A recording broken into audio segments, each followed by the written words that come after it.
तो किसी ने कहा बिना कलश के प्राण प्रतिष्ठा कैसे होगी, किसी ने कहा बिना कलश के प्राण प्रतिष्ठा कैसे होगी, किसी ने कहा जब चुनाव ही प्राण हो तो सोचो कौन सी प्रतिष्ठा दांव पे लगी होगी। लोग तो कुछ कहेंगे, लोगों का काम है कहना, आप जन की बात मत सुनना, सिर्फ मन की बात करना। फिर भी खुश थे हम, फिर भी खुश थे हम।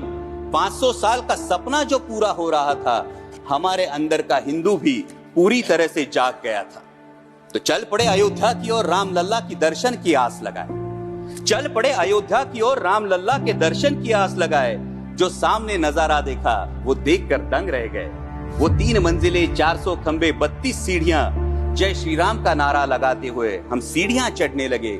राम लल्ला से क्या गुहार लगाए ये सोचने लगे। पहली सीढ़ी पर याद आई महंगाई, पहली सीढ़ी पर याद आई महंगाई, दूसरी पर देश में बढ़ती बेरोजगारी, तीसरी पर पत्रकारिता की चरण चुंबकता, चौथी पर सेंट्रल एजेंसीज की संदिग्ध भूमिका।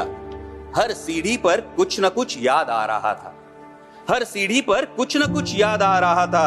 कहीं 15 लाख का जुमला, कहीं किसानों का आक्रोश था, कहीं महिला कुश्तीगिरों की वेदना थी, कहीं सालाना 2 करोड़ रोजगारों का वादा था, कहीं बढ़ती सांप्रदायिकता थी, तो कहीं चुनिंदा पूंजीपतियों पर मेहरबान हमारी सरकार का चेहरा था। इस वास्तविकता ने झंझोड़ने के बाद, इस वास्तविकता ने झंझोड़ने के बाद भी हम अंधभक्तों की तरह चलते गए।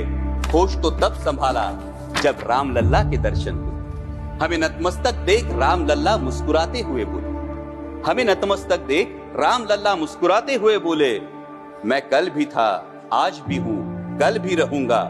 जितना इस मंदिर में हूं उतना ही तुम्हारे मन में रहूंगा।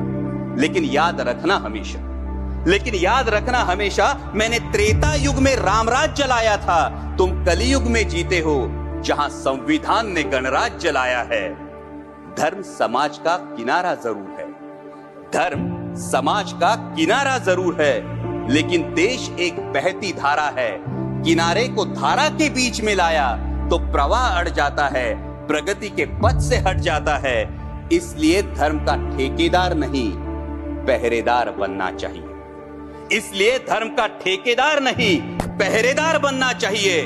तुम रहो न रहो, वो रहे न रहे, ये देश रहना चाहिए, देश का संविधान रहना चाहिए, देश का लोकतंत्र रहना चाहिए, ये देश रहना चाहिए। जय हिंद, धन्यवाद।